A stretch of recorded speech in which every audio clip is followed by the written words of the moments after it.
ये वीडियो उन सभी के लिए होने वाली है जो घर बनाने की प्लानिंग कर रहे हैं या बना चुके हैं या फिर मिड में है कहीं पे। तो नमस्कार दोस्तों, मेरा नाम है पंकज और आप देख रहे हैं इंडिया होम एक्सपर्ट।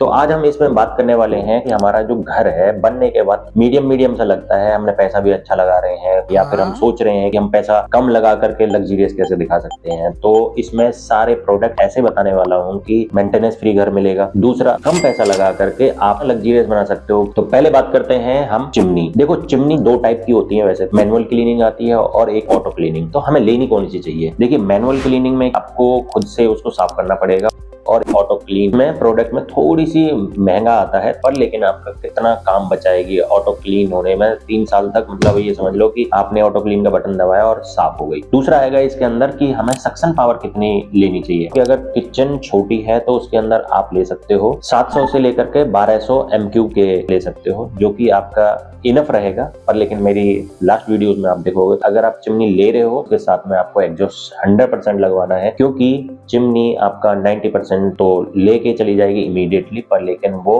हरदम आप चला नहीं सकते हो। तो ऑब्वियस ही बात है, आपको फैन लगवा लेना चाहिए। अगर आपकी किचन बड़ी है तो उसके अंदर आपको लगवाना है 1300 से लेकर के 1500 MQ के बराबर संकन पावर आती है, उसको लगवाना है। अगर इससे छोटी आपने लगवाई तो वो जो 90% आपका खींचने वाला था इमीडिएट नहीं खींच पाएगी। तो तीसरी बात करते हैं इसके अंदर, नॉइस फ्री चिमनी नहीं ली तो आप साउंड की वजह से उसे ना तो चला पाओगे ना उसे यूज कर पाओगे। तो उसका डेसिमल आप होना चाहिए 58 डेसिमल से कम का होना चाहिए, या फिर इतने तक आप ले सकते हो। इसमें आपका साउंड है वो ज्यादा नहीं आएगा। दूसरा, जब आप उसको चिमनी को इंस्टॉल करवाओ तो ट्राई करना कि उसके अंदर जो बैंड आने वाले हैं वो कम से कम आए, और जो चिमनी है चिमनी के ऊपर इमीडिएट बैंड ना आए। क्योंकि क्या होता है, जैसे ही हमारी चिमनी लगी तुरंत की तुरंत उसको मोड़ देते हैं और वहां पर हमारा क्या है, एक पॉइंट बन जाता है। जब यहाँ से मेरी चिमनी इसको संक करेगी और हवा अगर इस पे जाकर लगेगी तो सन सन की सी आवाज हरदम आती रहेगी। चाहे आप नॉइस फ्री चिमनी भी ले लोगे तब भी आपके इन नॉइस बढ़नी स्टार्ट हो जाएगी। और एक चीज का ध्यान रखना है, जहाँ चिमनी का एग्जिट पॉइंट होता है वहां पर आपको चिमनी का पाइप है वो 6 इंची का लेना है। और कटिंग करवानी है वो 7 इंची की करवानी है। अगर 6 इंची में 6 इंची की चीजें फंसाओगे तो वो फंस जाएगी और आपका जो पाइप है वहां से मुड़ जाएगा और फिर वहां से एक साउंड स्टार्ट हो जाएगा। नेक्स्ट बात करते हैं भाई, चिमनी का साइज क्या लेना चाहिए। चिमनी का साइज हरदम आपको उस तरीके से देखना है कि भाई हमारा जो कुक टॉप है वो कितने साइज का है। अगर आपने उसको 3 फीट का लिया है तो ऑब्वियस ही बात है आपकी जो चिमनी है वो 3 फीट की होने वाली है। कहीं ऐसा ना हो कि चिमनी का साइज बड़ा ले आओ और छोटा ले आओ, ऐसा भी नहीं करना है। जो साइज आपका कुक टॉप का होने वाला है वही साइज आपको चिमनी का लेना है, ना छोटा ना बड़ा। इससे क्या है, एक तो एलिगेंट दिखती है और दूसरा आपका जो डिजाइन पॉइंट ऑफ व्यू से देखा जाए तो वो खराब नहीं दिखता। नेक्स्ट बात करते हैं चिमनी का टाइप क्या लेना चाहिए। चिमनी एक तो आती है फ्लैट में आती है और एक आती है टेपर में आती है। तो ऑब्वियस ही बात है आपको टेपर लेनी है। हमारा जो ब्लैक ग्लास होता है वो जितना ज्यादा दिखेगा वो उतनी ही लग्जरियस दिखेगी किचन। तो आपको 45 वाला लेना है, उसमें कोई संग करने की कोई इश्यूज नहीं होते हैं। जब आप उसे स्टार्ट करते हो तो उसके फ्लैप खुल जाते हैं और सामने की तरफ आके खड़े हो जाते हैं। और एक होती है फ्लैट वाली, वो फ्लैट वाली एकदम तो माथे पे आकर के लगती है और फिर दिक्कत होती है उसके अंदर। तो आपको लग्जरियस दिखाना है तो आपको 45 वाली लेनी है। नेक्स्ट बात करेंगे, डक्टलेस चिमनी लेनी चाहिए या फिर डक्ट के साथ में चिमनी लेनी चाहिए। और डक्ट के साथ ही जाना है। अगर बहुत ऐसे सिनेरियो हो गए कि भाई मेरे को डक्टलेस ही लेनी पड़ेगी क्योंकि मेरा जो आउटर है वो जा ही नहीं सकता है, तो ऑब्वियस ही बात है वहां पर आपको डक्टलेस ही लगानी ही पड़ेगी। ट्राई करना कि 100% आपकी डक्ट वाली ही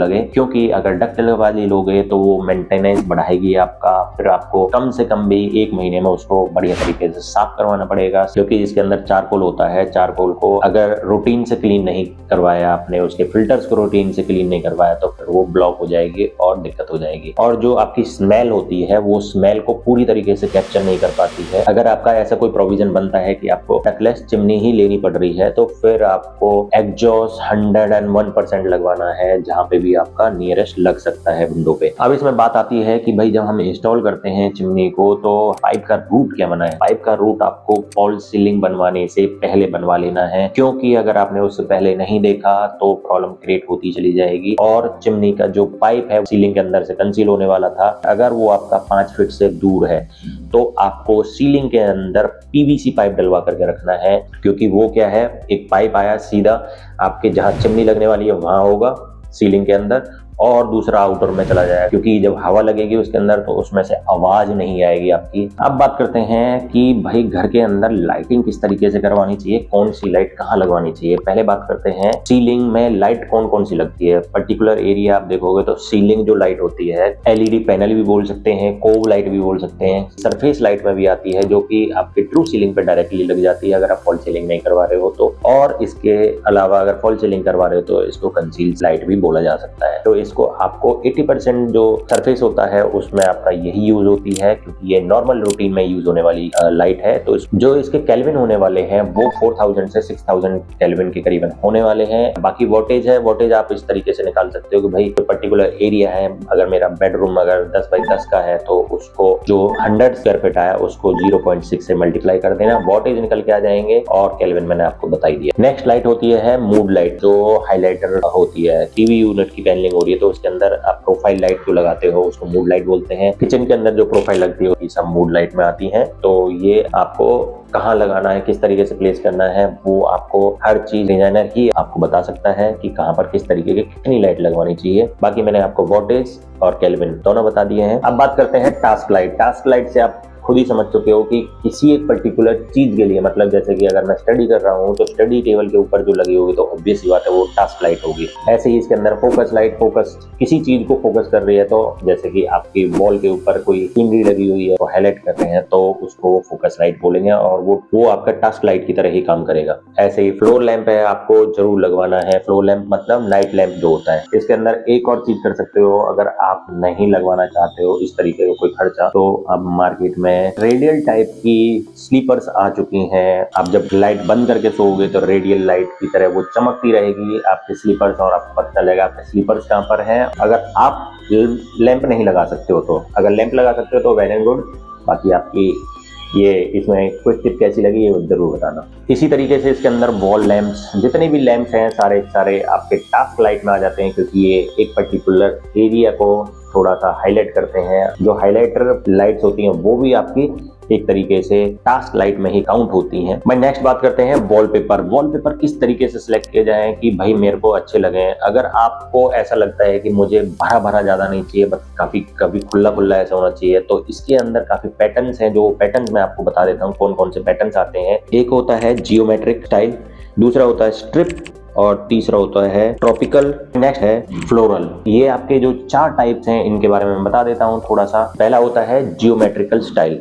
तो इसमें आप देखोगे कि भाई इसमें पैटर्न्स काफी एलिगेंट टाइप के होते हैं, जो ग्रे एंड व्हाइट का जो शेड होता है, इस तरीके का आप काफी सुंदर वॉलपेपर लगवा सकते हो। नेक्स्ट है भाई स्ट्रिप वाला। तो स्ट्रिप में ऑब्वियस सी बात है, समझ गए हो कि हॉरिजॉन्टल, वर्टिकल, डायगोनल, जिस तरीके की स्ट्रिप आ सकती हैं उस तरीके की आप लगवा सकते हो। पर लेकिन इनके अंदर आपको जो कलर्स है, कलर्स काफी लाइटर शेड वाले आपको सिलेक्ट करने हैं। ट्रॉपिकल स्टाइल आप साइड में देख ही सकते हो कि इसमें काफी लीव्स और ये सारी चीजें आते हैं। इसमें बिग साइज का भी आता है, एक स्मॉलर साइज का भी आता है, एक मीडियम साइज का भी आता है। जो स्मॉलर साइज का है वो आपको लगवाना है बेडरूम के अंदर, और अगर मीडियम साइज का है तो वो आपको लगवाना है लिविंग एरिया के उसमें, और आपको लगवाना है बड़ा साइज डबल हाइटेड एरिया है आपका, वहां पर आप इसको लगवा सकते हो हाईलाइटेड की तरह। नेक्स्ट है फ्लोरल में आप समझ चुके होंगे, फ्लावर्स से बना हुआ, मतलब छोटे छोटे आपके फ्लावर्स के अंदर जो पैटर्न्स बने होते हैं, आप जो बेल के थ्रू बना होता है।